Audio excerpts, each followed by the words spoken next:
So this is Altaf Sencha from 50th Common Pakistan Audit and Account Services. I gave my second attempt in 2021 और वही मेरा attempt जो है अल्हम्दुलिल्लाह पास हो गया। और उस अटेम्प्ट के बाद जो है मैंने प्रॉपर एक ऑनलाइन पढ़ाने वाला सेटअप स्टार्ट किया था। ठीक है, 2018 में मेरा पहला अटेम्प्ट था, 2021 में मेरा दूसरा अटेम्प्ट था। दोनों अटेम्प्ट्स में gender studies was my optional. In both of the attempts I got 70 plus. मुझे एग्जैक्ट अब याद नहीं है, 76 था एक में, 73 था, कुछ इस तरह स्कोर था।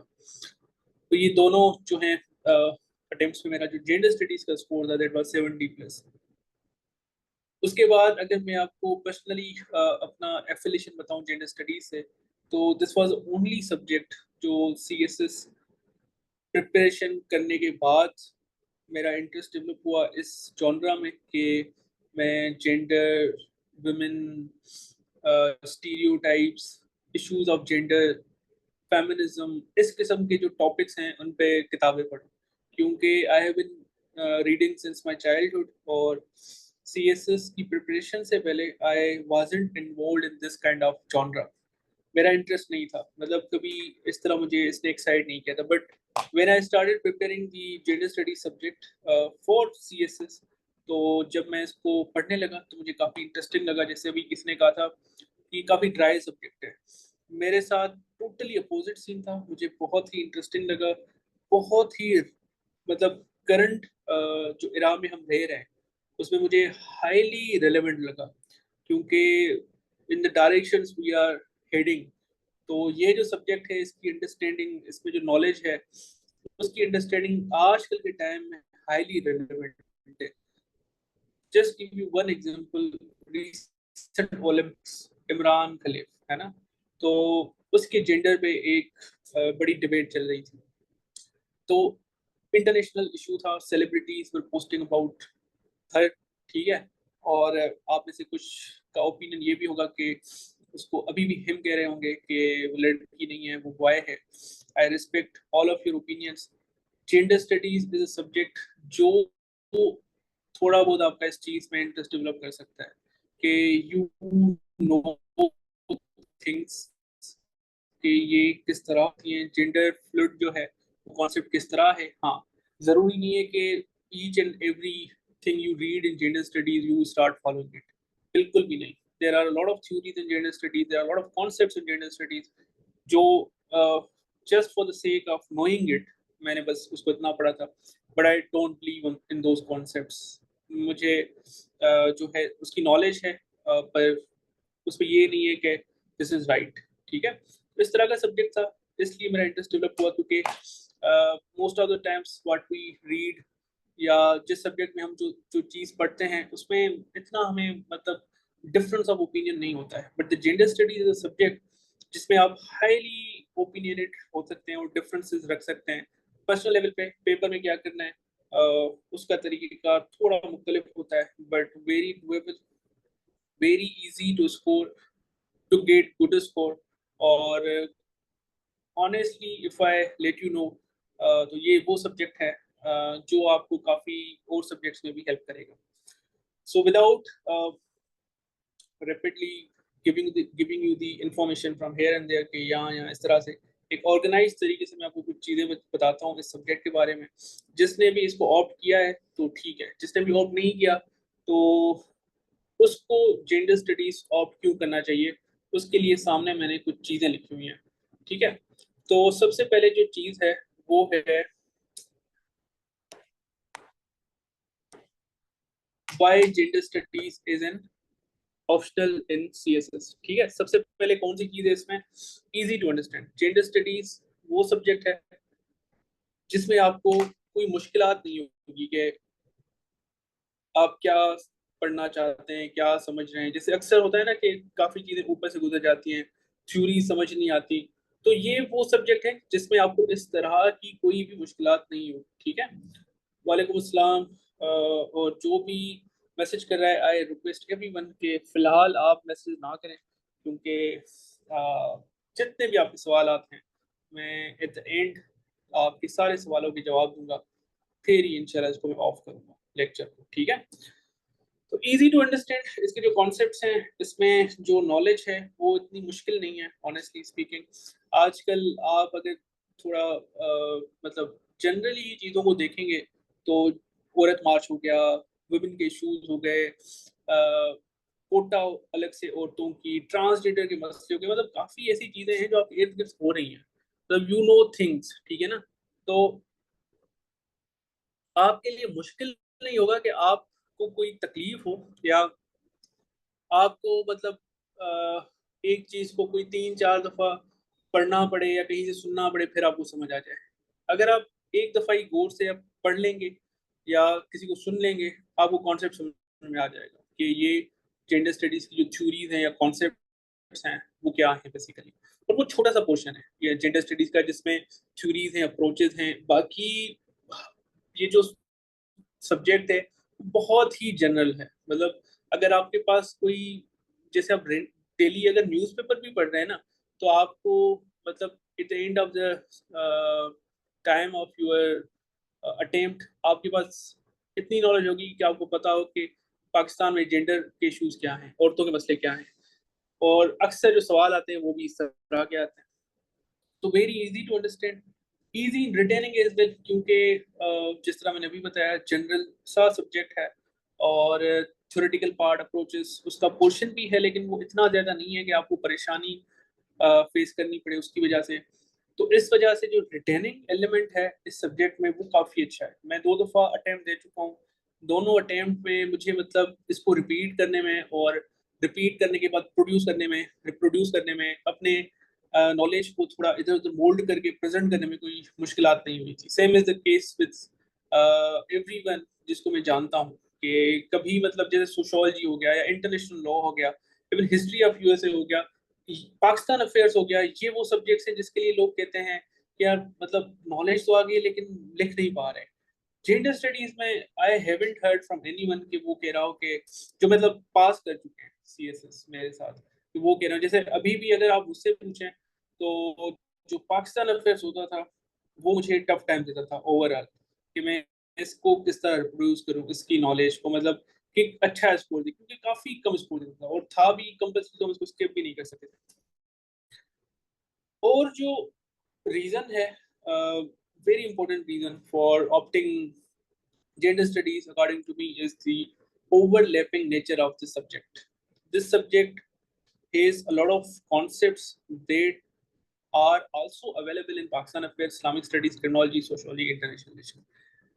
जेंडर स्टडीज के सिलेबस में अगर आप पढ़ेंगे तो पाकिस्तान में जो औरतें हैं उनके इश्यूज, जेंडर रिलेटेड इश्यूज, कोई जो चैप्टर्स हैं 6, 7, 8, वो ऑलमोस्ट वही टॉपिक्स हैं जो आपके कभी कभी पाकिस्तान अफेयर्स में भी अगर औरतों में सवाल आते हैं तो वहां से भी आप ले सकते हैं। अगर पाकिस्तान अफेयर्स को सिर्फ आप सिलेबस की हद तक ना रखें और इसको एज अ मतलब पाकिस्तान का सब्जेक्ट लेकर चलें, तो पाकिस्तान की जो कितनी परसेंटेज अवाम है, दैट इज वुमेन 51%।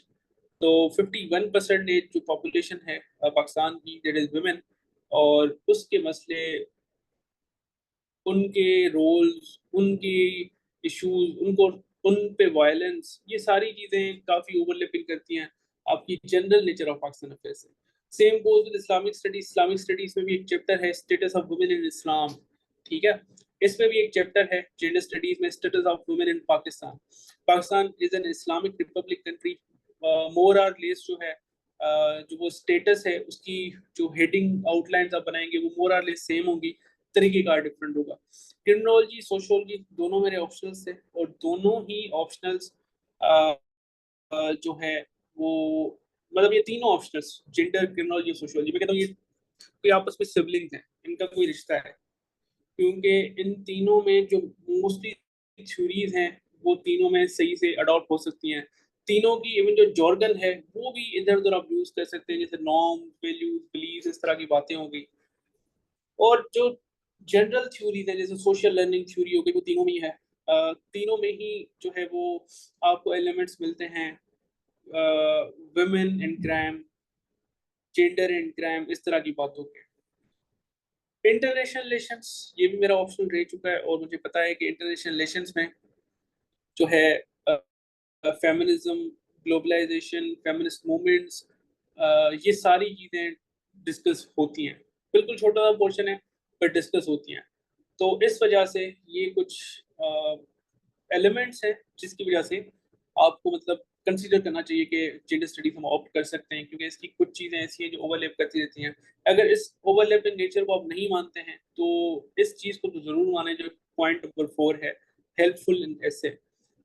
आजकल अगर आप एसे के पेपर्स उठाएं, पास पेपर्स, तो यू विल कम अक्रॉस के फेमिनिज्म पे, जेंडर पे, विमेन इश्यूज पे, इन पे एसेज आ रहे हैं, ठीक है ना। तकरीबन वुमेन एक मेजर आपकी थीम भी बनती है। मतलब अगर आपका जेंडर स्टडीज ऑप्शनल नहीं भी है तो भी आप फेमिनिज्म, वुमेन, इन टॉपिक्स को तो वैसे भी पढ़ते हैं, ठीक है। तो इस सिलेबस में अगर आप फेमिनिज्म की थ्योरी प्रिपेयर करेंगे सी एसए के लिए फॉर एग्जांपल, और पाकिस्तान के वुमेन के इश्यूज आप एसए के लिए अगर प्रिपेयर कर रहे हैं, फेमिनिज्म और पाकिस्तान में वुमेन के इश्यूज, अगर आप एसए के लिए इन थीम्स को प्रिपेयर कर रहे हैं, तो जो जेंडर स्टडीज का सिलेबस है ना, उसमें chapter number 3, chapter number 4 is about feminism, chapter number 6, 7, 8 is about women issues in Pakistan. तो वो जो थीम है बेसिकली, वो थीम के 5 चैप्टर्स इसमें है, इस सिलेबस में है। टोटल 9 चैप्टर्स हैं, 5 चैप्टर्स इसके हैं। तो मैं अगर मतलब जब मैंने ऑप्ट किया था जेंडर स्टडीज, तो उस वक्त जो मेरा सबसे बड़ा रीजन था वो यही था कि ऐसे में काफी हेल्पफुल है। तो मतलब मेजर रीजन था जेंडर स्टडीज को ऑप्ट करने का, क्योंकि मैं नया था, मुझे पता नहीं था जेंडर स्टडीज क्या है। तो जो मेरा वाहिद रीजन था ना इसको ऑप्ट करने का, वो सिर्फ यही था कि इट्स हेल्पफुल इन ऐसे, इसकी जो नॉलेज है वो ऐसे में काम आएगी, ठीक है ना, क्योंकि ऐसे में इस तरह के टॉपिक्स, फेमिनिज्म, वुमेन इश्यूज, इस तरह के टॉपिक्स आ रहे हैं, ठीक है। और the fifth reason of opting gender studies as an optional is easy MCQs. इसके एमसीक्यूज बड़े आसान हैं, कोई मुश्किल एमसीक्यूज नहीं है। अगर मुझसे आप पूछें तो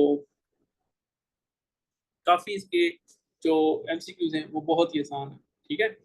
तो ये कुछ रीजंस हैं फ्रॉम माय साइड जिसकी वजह से आप जेंडर स्टडीज को मतलब ऑप्ट कर सकते हैं, अब आपकी मर्जी है। कुछ और भी हैं रीजंस, वो रीजंस ये हैं कि 6, 7, 8 कि जो जेंडर स्टडीज का सब्जेक्ट है उसमें,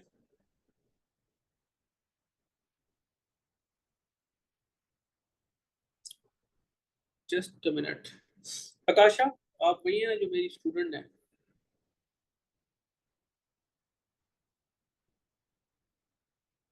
रिकॉर्डिंग हो रही है?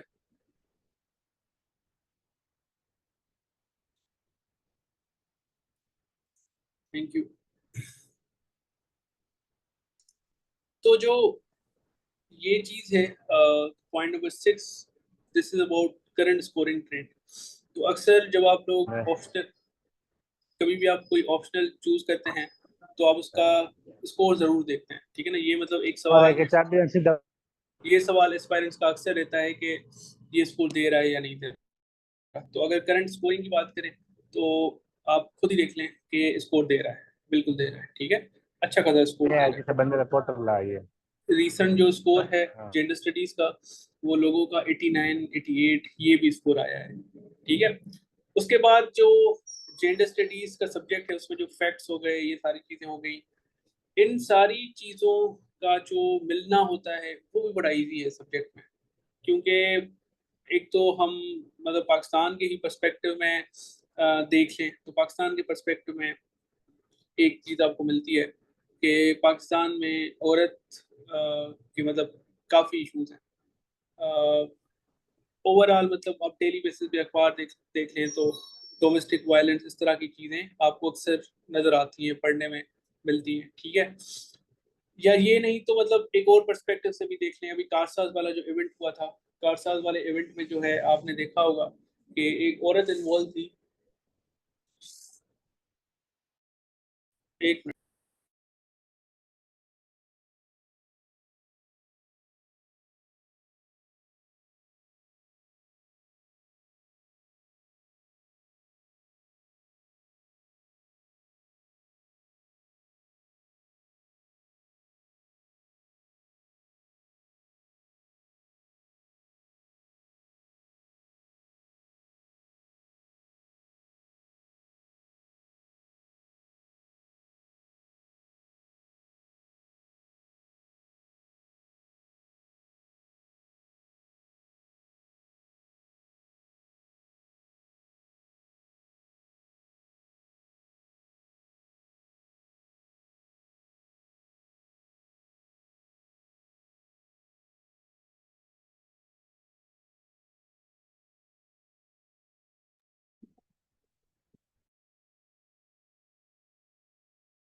अच्छा, रियली सॉरी।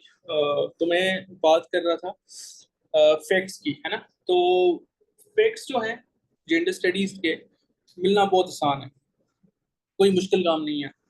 अगर आप पाकिस्तान की एक कमीशन है, ह्यूमन राइट्स कमीशन, ठीक है, उस रिसेंट कमीशन को थोड़ा पढ़ लें तो आपको इतने ज़्यादा फैक्ट्स मिल जाएंगे, इट वुड बी इनफ कि पाकिस्तान में अगर औरतों के मसलों पे कोई बात आ जाए तो आप वहाँ से फैक्ट्स कोट करें। ह्यूमन राइट्स कमीशन के बाद हमारे पास यूडीएचआर है, हमारे पास यूएन वुमेन है, हमारे पास commission on the status of women है, इंटरनेशनल ऑर्गेनाइजेशन हैं जो औरतों के मसलों पे काम कर रही हैं, छोटे मोटे एनजीओज हैं, दस्तक हो गया, इस तरह की पाकिस्तान में आपको मिल जाएंगी जो औरतों के मसलों पे मतलब अ, वो करती हैं, बातें करती हैं, अवेयरनेस फैलाती हैं और रिजोल्व करती हैं। तो ये जो सारी चीज़ें हैं ये आपको मतलब इजीली इंटरनेट से मिल जाएंगी, जिस जिस फैक्ट्स को आप इजीली अपने जवाबों में इनकलकेट भी कर सकते हैं। और काफ़ी दफ़ा ये होता है कि उनको आप आर्गूमेंट्स भी बना लेते हैं।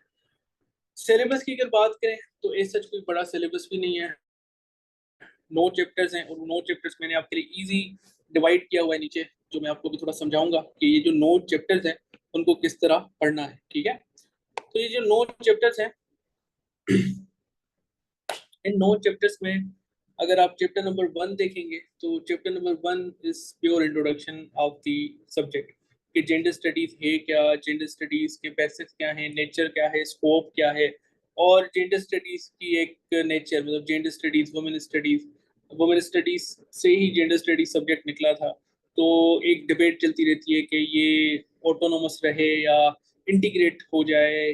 तो ये एक छोटे मोटे कॉन्सेप्ट्स हैं जो बेसिक इंट्रोडक्शन में काउंट होते हैं कि जेंडर स्टडीज को एज एन सब्जेक्ट किस तरह लिया जा सकता है और पाकिस्तान में इसकी ग्रोथ किस तरह हुई, पाकिस्तान में करंट स्टेटस इस सब्जेक्ट का क्या है।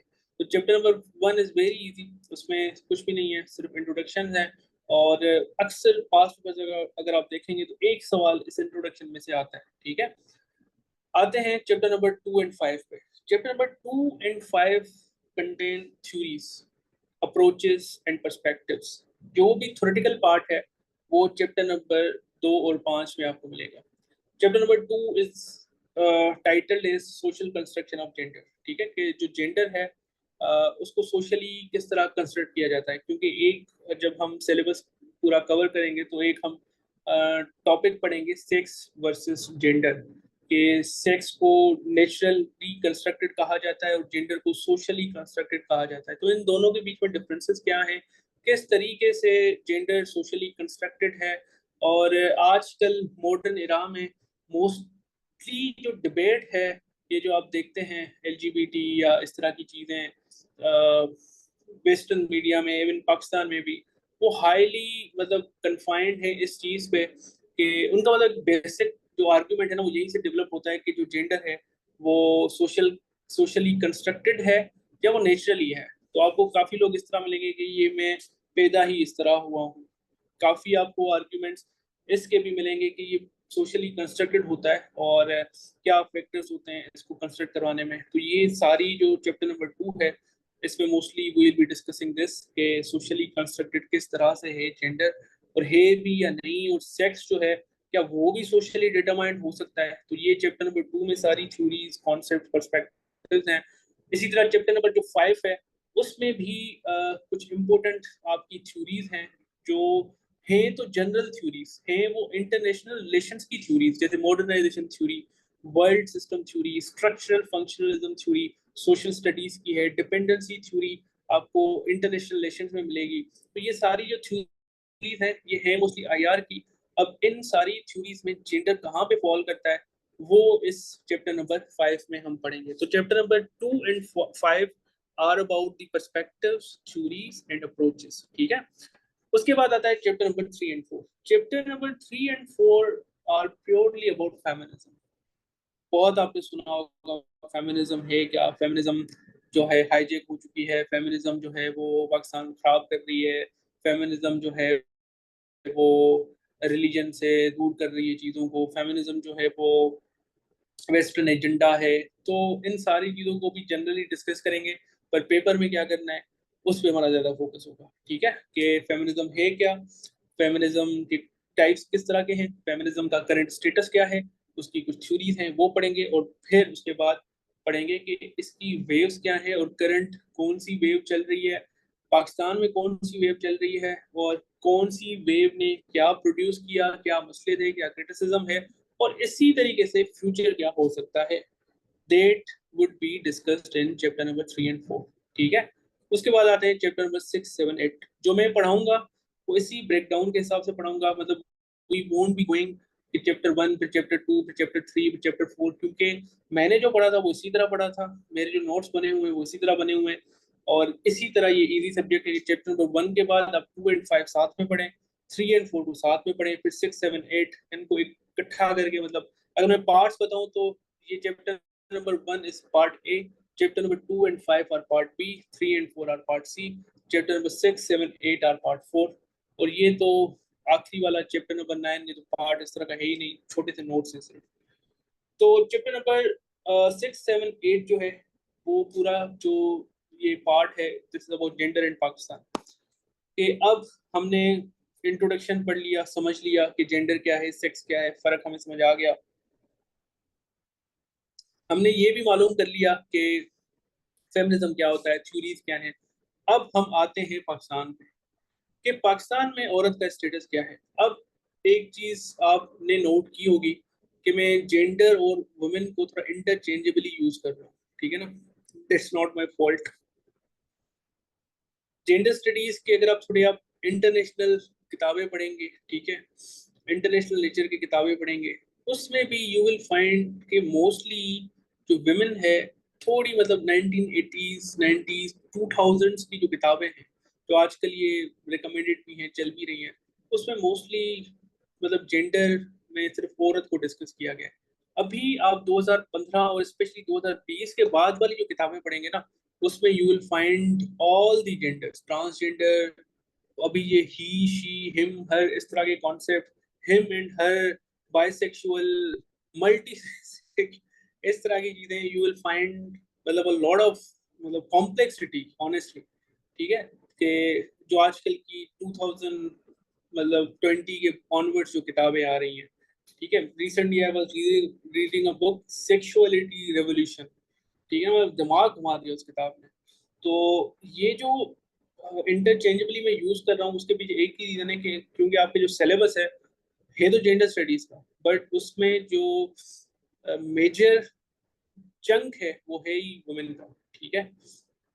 जेंडर के कॉन्सेप्ट्स हैं, फिर आप देखें फेमिनिज्म जो है, फेमिनिज्म को मैं आपको जिस तरह पढ़ाऊंगा तो ओरिजिनल सेंस में देखा जाए तो फेमिनिज्म वाज फॉर एवरीवन, फिर वो आते आते किस तरह अभी करंट शेप में है तो वो हम पढ़ेंगे, लेकिन मेजरली जो चीज़ें हैं वो हैं आपकी ये जो 6, 7, 8 है, उसमें सारे औरतों के मसले हैं कि पाकिस्तान में औरत पे क्या जुल्म होता है, औरत जो है उसका एजुकेशन स्टेटस क्या है, हेल्थ स्टेटस क्या है, लॉ स्टेटस क्या है, एम्प्लॉयमेंट स्टेटस क्या है, और फिर जेंडर एंड गवर्नेंस ये एक मेजर इसका टॉपिक है। उसमें भी जो है जेंडर इश्यूज इन, अगर आप उस चैप्टर का एक टॉपिक पढ़ेंगे कि gender issues in women as voters, अब आप देखेंगे इसमें जेंडर भी यूज हुआ है, वुमेन भी यूज हुआ है, तो बेसिकली इस पूरे तीनों चैप्टर्स को पढ़ने का जो तरीका होगा वो इसी तरीके का होगा कि हम पढ़ेंगे तो वुमेन इश्यूज, लेकिन पर्सपेक्टिव क्या होगा, जेंडर। अब जेंडर में कौन से जेंडर मेजरली आ जाते हैं हमारे पास, मर्द और औरत, तो हम पढ़ेंगे औरत के मसले लेकिन एक जेंडर पर्सपेक्टिव से, मतलब थ्रू आउट वुमेन के जो इश्यूज होंगे वो कंपेयर्ड होंगे विद अदर जेंडर्स, ठीक है, और अदर जेंडर्स में the majority of the gender in Pakistan is man. उसके बाद जो चैप्टर नंबर 9 है वो केस स्टडीज हैं, 3 पर्सनैलिटीज हैं, मुख्तरन माई, मलाला यूसुफजई और शर्मीन उबल चुनाय। नाम सुने होंगे आपने, मलाला और शर्मीन का तो बिल्कुल सुना होगा, मुख्तरन माई का शायद आप लोगों ने ना सुना हो। तो ये 3 केस स्टडीज हैं, इन पे भी एक सवाल आ सकता है, और ये मोस्टली आप काइंड ऑफ समझ लेंगे, छोटी सी बायोग्राफी पढ़ लें तो मतलब 3, 4 पेजेस की, उसमें से बेसिक डेटा निकाल लें, तो ये आपका अगर इसमें से सवाल आ गया तो ये तो बहुत ही मक्खन सवाल होगा, सीधा सीधा लिखना होगा, ठीक है। सो ये था about the gender studies is a subject, कि जो जेंडर स्टडीज है उसको क्यों ऑप्ट करना चाहिए, और इसका जो सिलेबस था मैंने आपके लिए थोड़ा ब्रेक डाउन कर दिया कि किस तरह से आपको थोड़ा इसको प्रिपेयर करना चाहिए, ठीक है। अब आते हैं कि अगर आप जेंडर स्टडीज दिमाग बना लिया है कि ऑप्ट करना है, पढ़ना है और सीएसएस में इसको मतलब रखना है, पीएमएस में, पीसीएस में, कहीं भी, तो आप मेरे पास क्यों पढ़े, ठीक है। तो मेरे पास पढ़ने से पहले मैं आपको एक चीज मतलब अगर आप मुझसे फ्रेंडली होकर पूछें कि आप बताएं कि मैं खुद कर सकता हूँ, ये मैं अगर खुद पढ़ना चाहूँ पढ़ सकता हूँ, तो 110% आप खुद पढ़ सकते हैं। बल्कि मैं तो कहता हूँ essay writing, precis writing, paper attempting, ये 3 चीजें सीखनी चाहिए। इनके अलावा हर चीज आप खुद कर सकते हैं, ठीक है। लेकिन कुछ लोगों में इशू होता है, कुछ लोगों को चाहिए होता है कि कोई गाइड करे, हर चीज समझाए, पढ़ाए। और फिर होता है अक्सर इस तरह से, क्योंकि मुझे अक्सर मैसेज आते हैं जब पेपर का वक्त होता है, तो फिर कहते हैं सर आपकी वो बात दिमाग में चल रही थी जो आप बता रहे थे, फेमिनिज्म ये है, तो वो जो हम पेपर लिख रहे थे तो आपके वर्ड्स दिमाग में चल रहे थे। कुछ लोगों की इस तरह नेचर होती है कि वो कहते हैं कि हमें मतलब एक दफा कोई समझाए, कोर्स पढ़ाए, हमारी कोई चेकिंग भी कर ले, तो वो भी तरीका अच्छा है। तो अगर आप उस तरह के लोग हैं कि आप चाहते हैं कि आपको बैठ के कोई समझाए, पढ़ाए, तो फिर I am one of the options. You have number of options out there, academies हैं, different mentors are teaching this subject. जिसके पास चले जाएं, हर हर कोई आपको सही पढ़ाएगा, ठीक है ना, सही आपको वर्थ इट होगा, ठीक है। अब मेरे पास अगर मैं अपना अगर केस स्ट्रॉन्ग करूं तो मैं क्या पॉइंट्स आपके सामने रखूंगा, तो ये कुछ 2-3 चीजें ही हैं।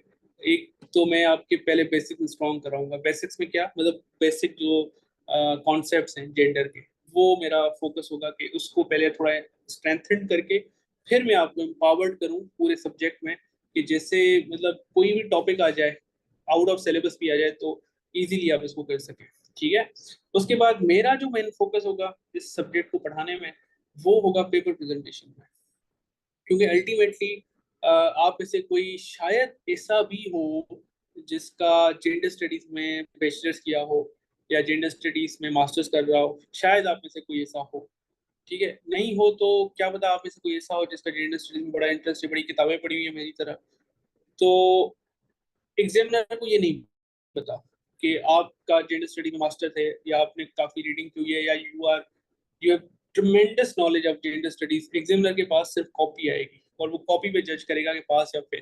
तो मेरा जो मेन फोकस होगा पूरे सेशन में, और बल्कि मैं जो भी सेशन लेता हूँ, आप में से जैसे आकाशा है, अब मुझे और नाम सामने नहीं आ रहे क्योंकि आकाशा मेरे पास थ्रू आउट हर सब्जेक्ट पढ़ती रहती है और चेकिंग में भी है, तो आई नो आकाशा।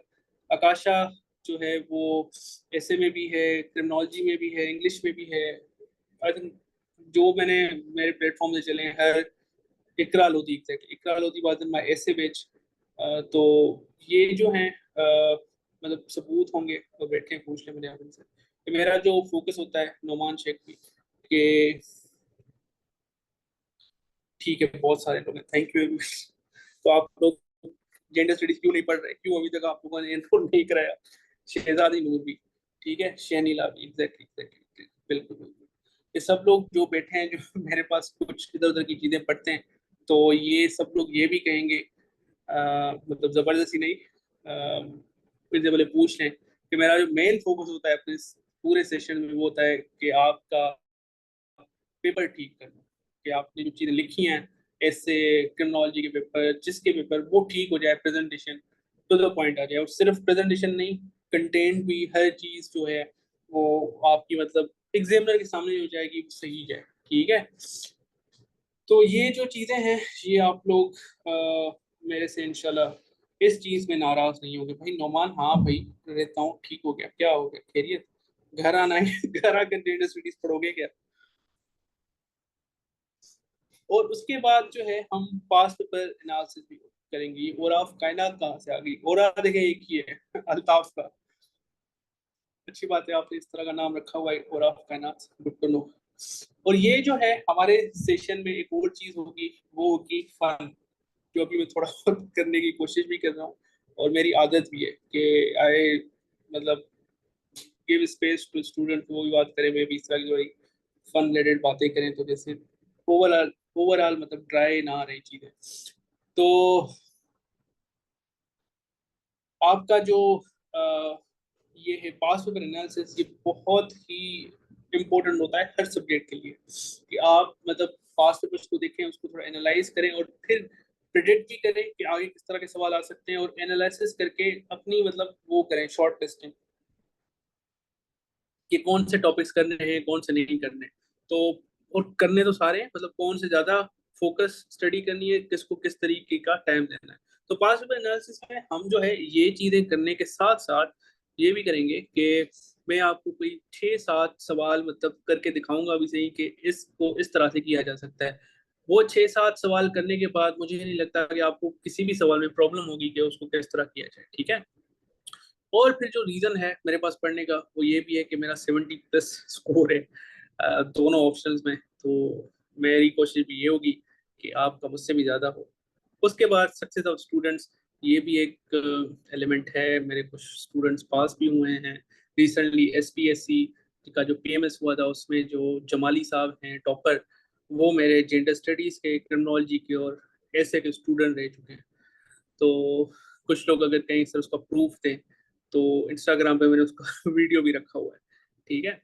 उसके बाद रीजनेबल फीस है, 4,000 करीब मेंटोर आपका, और 2 स्लॉट्स अवेलेबल हैं। उसके अलावा कोई स्लॉट नहीं है।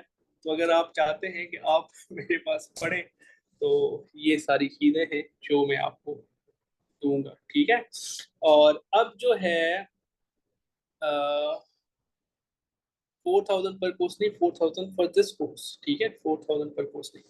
अब जो है मेरा यहाँ पे काम हो गया बताने वाला पूरा। अब मुझे सिर्फ 1 मिनट दें सवाल करने से पहले। आकाशा आप बैठी हैं?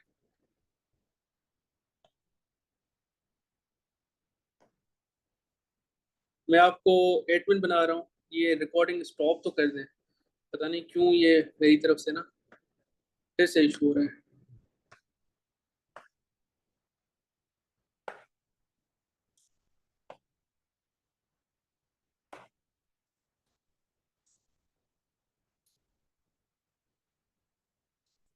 बन गई आप पोस्ट?